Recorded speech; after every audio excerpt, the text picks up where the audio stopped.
Hello, welcome to our new show. My name is Megan Cullen. I'm a real estate agent in the local Lake Orion area. Been in the business for a little under 2 years, and I'm here with Owen, and we're here to tell you a little bit more about the home buying process, and we hope to help you gain a little bit more knowledge for your real estate market and just buying your home in general. So Owen, could you tell us a little bit about the home buying process? What are you seeing in today's market? So things are a lot different now than they were before, and I guess the biggest thing is just to be ready, because you got to be ready for those over ask offers. You're going to have to put in those appraisal guarantees. You're going to have to do a little bit more than you normally would have to get that offer in, for sure. But what about when you're starting with a client? What do you think about like getting their finances? Like, what do you recommend for someone? Yeah, the biggest thing I would say, especially in today's market, is like Owen said, you have to be ready to go. So in my personal experience, I'll usually give people like, hey, we can go see one home without being pre-approved. But if you're really not pre-approved, the way that houses are going so fast off the market, we're really not in the buying position where you're gonna have the upper hand. You need to have that pre-approval. Yeah. So I always recommend, if you haven't talked to a lender yet, let me recommend a couple to you. I know some great people. I've had clients been really satisfied with these lenders in the past, and we usually go from there. But like you said, along with being ready to go, you mentioned these appraisal gap guarantees. What are some of the other clauses that you've kind of seen in this buying process, in your experience, that really helps, buyers have a competitive edge over others? Yeah, so one of the things I do like to recommend people for an edge is maybe occupancy. If you don't have to be in right away, is to give them some time, make it easier for them to move. Because people do appreciate that, time is valuable. But then something else would be like an escalation clause where, you really need to get that edge over other people. That might be the way to go about it, just depending on how funds are, where you can give a little bit and where you can take from is really what I would say. But so when you're working with a client, how's the process about like setting them up for searches, taking their information? Like, how do you find the dream home for them? I usually always walk my clients. I tell them to create a wish list. Like, let's get down to business. What do you need in this house? What are your wants, needs, and wishes? So then from there, of course, if you're experienced in the buying process, you're gonna kind of know what you like, what you dislike. However, especially for first-time home buyers, when you get in a house and you see things that you're like, oh, maybe I don't need that anymore. You're kind of like, okay. So then I always recommend, let's revisit that list. What do you absolutely need after we've seen this first house? What do you kind of like, oh, maybe I don't like that anymore. So I kind of go from there. I think that's a big thing too. Yeah, it's always different when you first walk in a house and then you're like, oh, that's not what I was expecting it to be like. But, after that, I think it's really about, once you find a house that you really love, let's talk about the offer. You have to be ready to go. You have to be ready.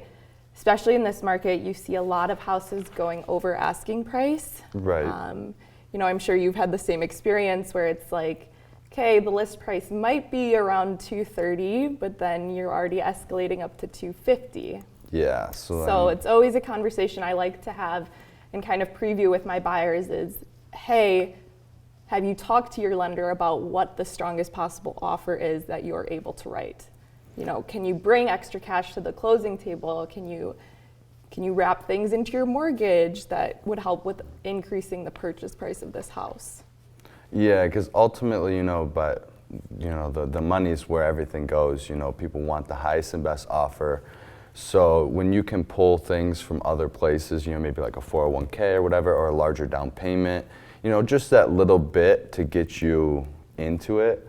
Because, the easy part is finding something they like, and then securing it is the next biggest challenge because everyone wants it. Yeah. So you might have 5 people that are willing to do everything they can to get that home. Exactly.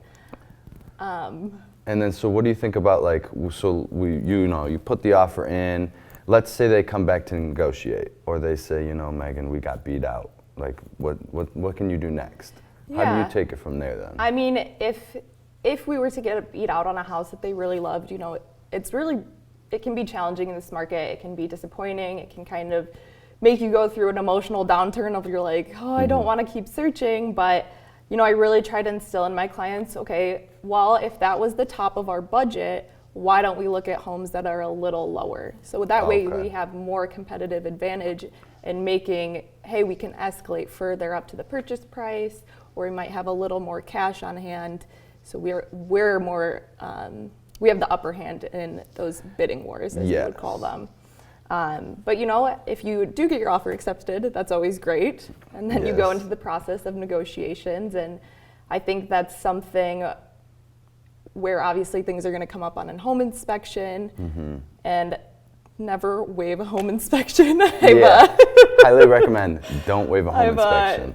Yeah, I would never recommend that to my clients. But you know, I think it's just, you go through the home inspection. And I think that's something you have to be cautious about, because that is an out-of-pocket cost for home buyers. And it can get pricey pretty quick, you know, yeah, depending on especially what you depending do. on, you know, of course with a VA mortgage or an FHA, you know, you might have the possible thing where something comes up on an inspection and you have to repay to get the home inspected to clear and go get your actual mortgage. So those are things I always kind of forewarn my clients, like, hey, here are some of your out-of-pocket costs for buying. It's going to be the home inspection, and then later down the line, you're going to have the home appraised. And then so when you get inspections, you know, what is that process? Like, how much is it usually? What kind of inspection? Do you branch out, do other things? Or? Yeah, so there's multiple different inspections you can get for a house. You have always your basic home inspection. This is where your inspector is going to come in and kind of look at all the major ticket items, you know, like all the appliances, all the mechanicals of the home. And then you can get even further into like a sewer line or a septic and drain field inspection. Okay. You know, so those are add-ons though. Yeah, correct? yeah, add-ons. But you know, up front there can be a couple $100s, but down the line they can save you thousands of dollars. So and then of course you get into like mold and all the different things. Mold, what else? Radon, everything. There's pretty much a home inspection for anything you really want, but always do your basic home inspection, test all the mechanicals, all the major appliances, things like that. So what does it look like with appraisals right now? So how does that work in? Yeah, you know, of course your appraisal, you have to get one, you know, to secure your mortgage, but I think when people have the real advantage is especially when people are paying cash, because you're not forced to do an appraisal at that point. So it really speeds up the process, and that's why you see a lot of people that are coming in with cash have that upper hand in securing the home, because you kind of skip over that step, so it really speeds up the timeline. Right, right. And then so once you're done with the appraisal, you know, it comes back at value. What are you looking at next? Yeah, so you know, once we get our inspection back and things like that, you know, it's more of like, okay, well, potentially do the buyers need help with their closing costs? And that's something where you can ask for sellers' concessions, you know, or credit towards the buyers. It's really, I think, more transactional of you have to go through the transaction, kind of see what comes up. And of course, you know, if appraisal comes in under value, that's something that needs to be negotiated, because the seller has the option to say, heck no, I'm not going through with this anymore. This isn't what we agreed upon. Right. So. And then so I guess in the event that it does come back undervalued, how would you take it from there? Yeah, you know, I think it's a question of, obviously you got to let the seller know this is what it came back as. And it's just negotiating of, either the buyer has that appraisal gap guarantee where it's already going to bring some cash to the table to bring that purchase price back up. But if that's not the case, then, you know, it kind of does lie in the seller's hands of, okay, well, how do we move forward? And that would be something I would ask the buyers, you know, be prepared for the seller to either counter anything that we do or to potentially walk away from this. Okay. And it's great to prepare them, you know, set realistic expectations. Yes, that's always what I tried to do. Okay, and then so, you know, you take it to close. Is everything done at this point then? You know, for the most part, it's just some few at the end of the closing table, you know, you'll get all your documents, but you're basically looking at the timeline, you know, after getting an offer accepted, it's usually 30 to 45 days, I would say, to get to the closing table. Okay. Yeah. And then you just take the keys and... Yeah, hopefully take the keys and there's no post-occupancy, so you Beautiful. get to move in. All right. But, you know, we talked a lot about in this market right now, you're seeing a lot of different offer tips and things that you can do to make your offer more competitive or stand out compared to others. What are like maybe like 3 to 5 of the main things that you kind of consult your buyers on that, hey, if you're able to do this, I would really recommend. To bring a stronger offer. Yeah. I would definitely do appraisal guarantees because right now, things are falling a little short. So if you can stretch that extra money, that really does help, as long as you have cash on hand, because it does come out of pocket. The next thing I would say is probably the occupancy, because people do like the time, especially when they don't want to move that quickly, because of course you got to buy a home after you sell a home. So if they don't have a place right away, it does help. I guess the next most important thing I might do, maybe like an escalation clause just in case something comes up, or if you are cash, then I would definitely waive appraisal because some people get worried about those. But yeah, those would probably be my top 3 if I had to pick. Yeah, that's pretty good. I know I get a lot of questions of like, okay, well, if I were to do an appraisal gap, like, what if there's no cap?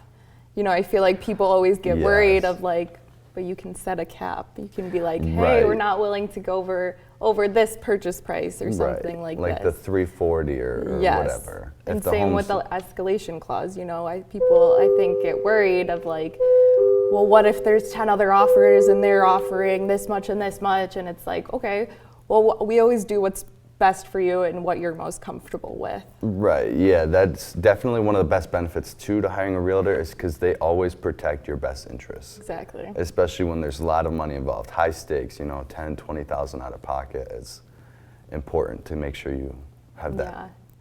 So Megan, I guess the next thing we'll go into is, you're in a situation, you've got buyers, you put an offer in, the house is $300,000, and you get that phone call, and the listing agent's like, hey, you got beat out. There's an above ask offer.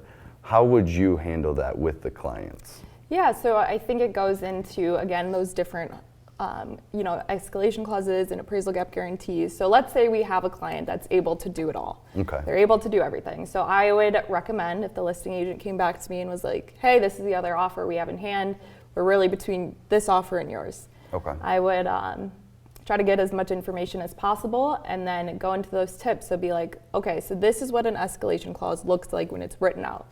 So it's going to say something along the lines of, buyers are adding this clause to beat the highest offer by X amount of money, and then you can always cap it. So you could cap it if it was going for 300, you could cap it to say 350.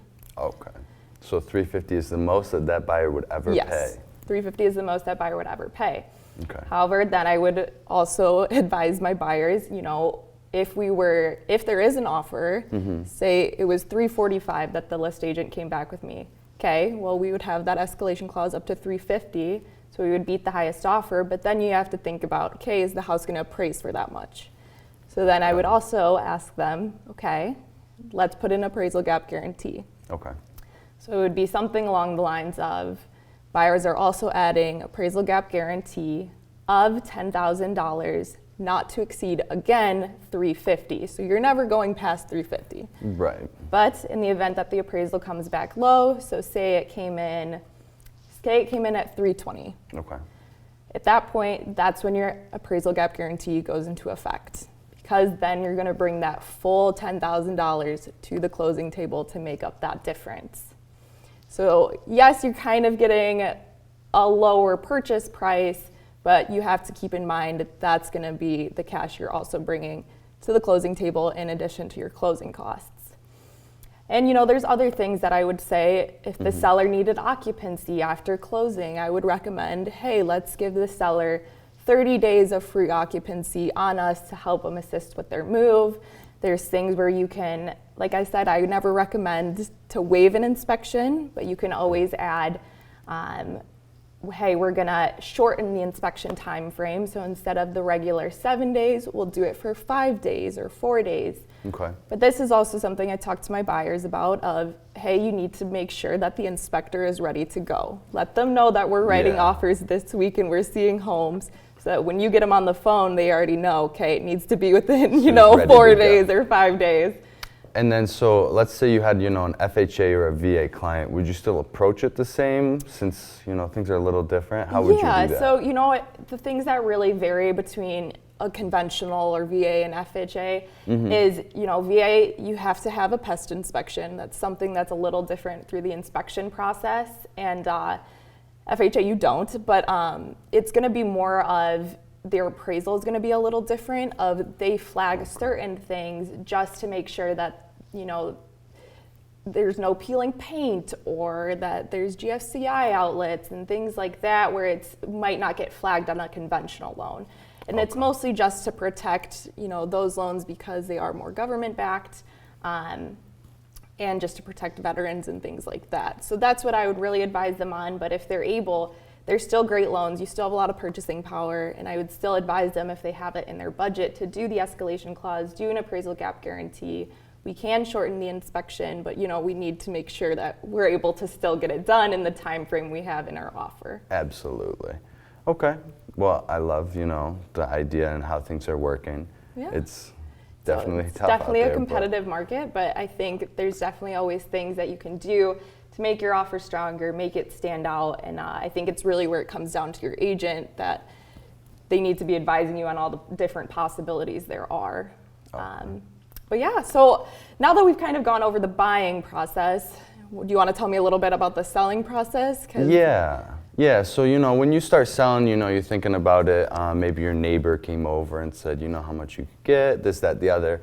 I think the first thing that you should do is definitely look for an agent, because you can sell homes for sale by owner, but statistically you'll sell it for about 12% more with an agent, and you're protected. Again, it's the protection and the way that the contract is set up to benefit you the most with an agent that is really, benefiting you in the long run.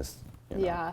When you go to for sale by owners, what's I guess the biggest rebuttal that you get of why they're doing it for sale by owner? The biggest reason that I get people sell their home for sale by owner is money.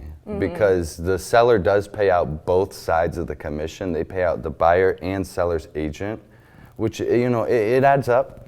But in the long run, it definitely is worth it for the safety, security, and you get a little bit more financial gain than you would, especially if you're trying to move quickly. Yeah. An agent is definitely the way to go. Yeah, I think it, definitely for sale by owner, it can be a great thing, but I think it definitely comes down to if you've sold a lot of homes in the past, right. But if you know what you're doing. Yeah, definitely. So how do you kind of go into a listing appointment? You're going to meet a seller. How do you come in to know what's competitive in the area and how they should price their home? Absolutely. So when I go into a listing appointment, I'm going to bring 3 things with me. I'm going to bring a CMA, which is going to be your comparables. So these are going to be homes around your house that have sold for within a year, about a mile, 2 miles away, plus or minus 200 square feet. Pretty much we're just trying to copy your home and see how they've sold. And then so we're going to take those numbers, and once I see the home, we'll walk through and compare what's different. Maybe you get a little bump here, maybe you got a pool, the neighbors don't, but maybe the neighbors have downstairs a basement and then you don't.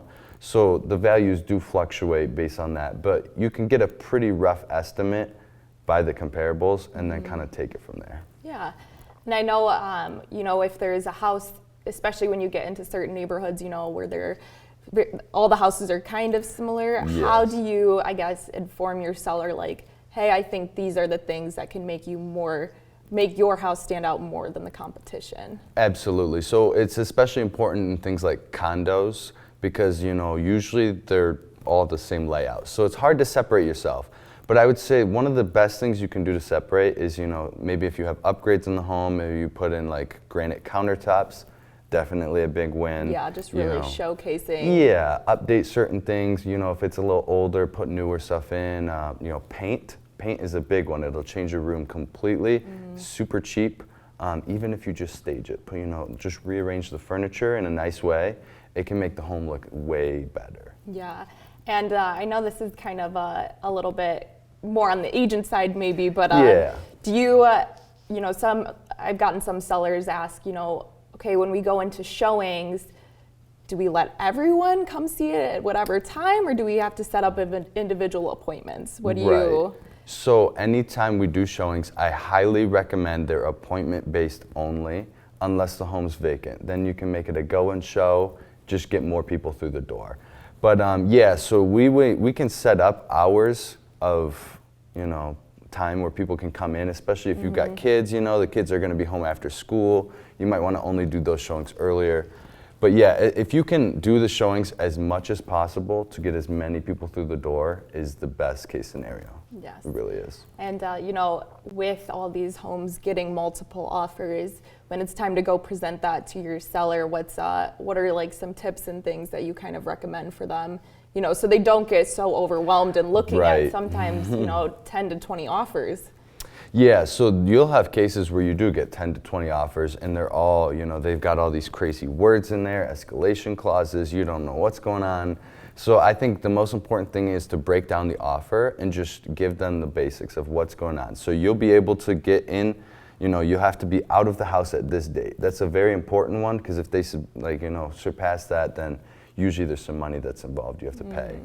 But, very clear, if their priorities are just get as much out of the house as they need, as much cash, then I would definitely, show why these ones, with escalation clauses, things like that. So it's all about, addressing the seller's needs, Yeah. what their goals are for the home, and kind of explaining that through the offers. Because, someone who needs to move out of the home very quickly might take a different approach than someone who wants to get the most out of their home. So yeah, and I think that's something to consider also on the buy side of, I've had buyers come back to me where we do have a very competitive offer and they're like, how did we not get it accepted?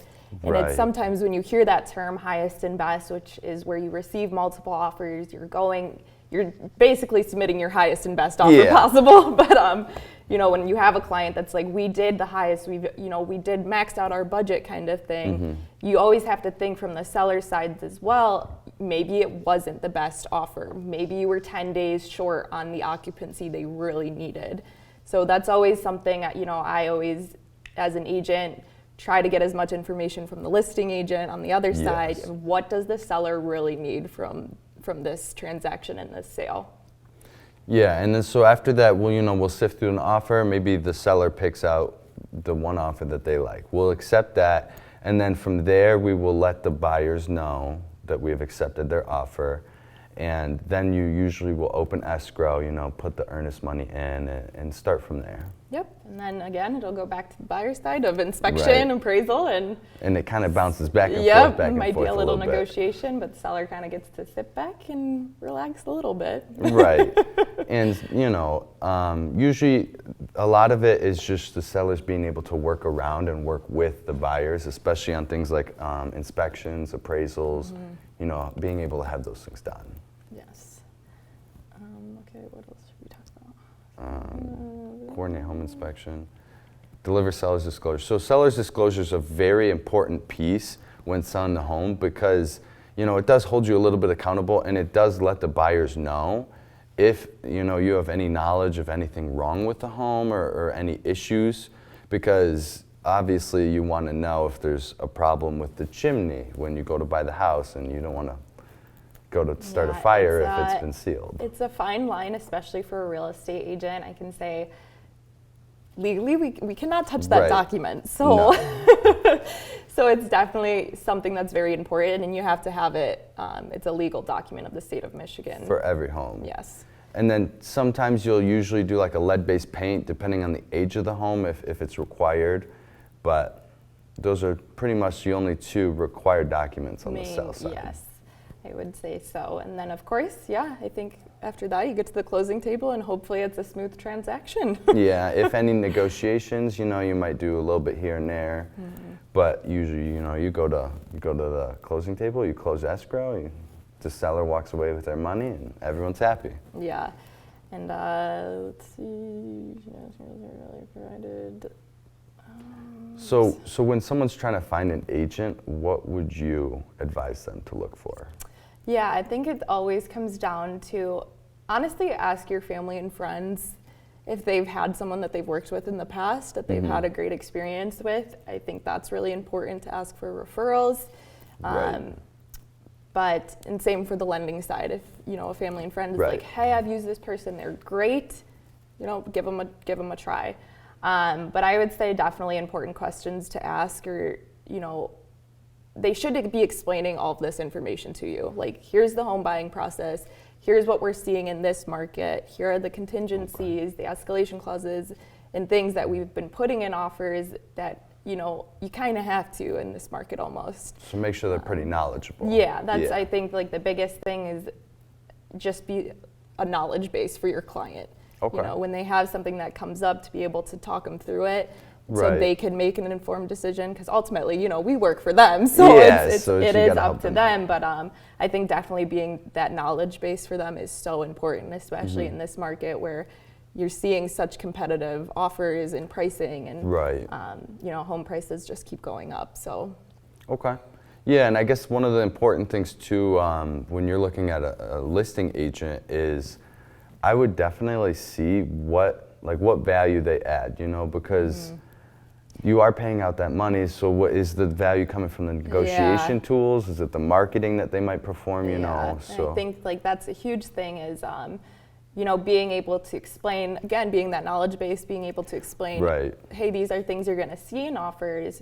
This is a situation that might happen where we get multiple offers. You know, and I think it comes down to, of course, you know, doing those marketing things where, Of course. is it being put out on every single home site that there is? Is it being put out on all the social media? How is the brokerage being leveraged to get exposure for the home?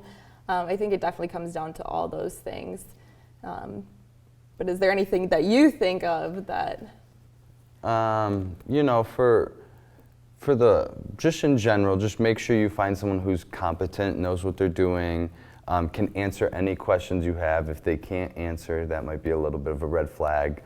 I would say, you know, it's best if you know someone, but if you know someone and they seem a little, you know, been out of it for a few years, like not sure how the market's going, I would definitely try and vet other agents first. Yeah, I think it's always like important to interview a couple different at agents. least a few. This is, you know, one of the biggest assets of your life, and to be selling it, you know, you want to make sure that you're being protected and that you're going to have a smooth transaction. And I think sometimes it's important to ask your realtor, like, hey, if I work with you, how long do I have to, almost? Because when you get into signing some of those real estate binding documents, you are locked in sometimes with a certain agent, and even if you switch agents, they're still going to be getting paid.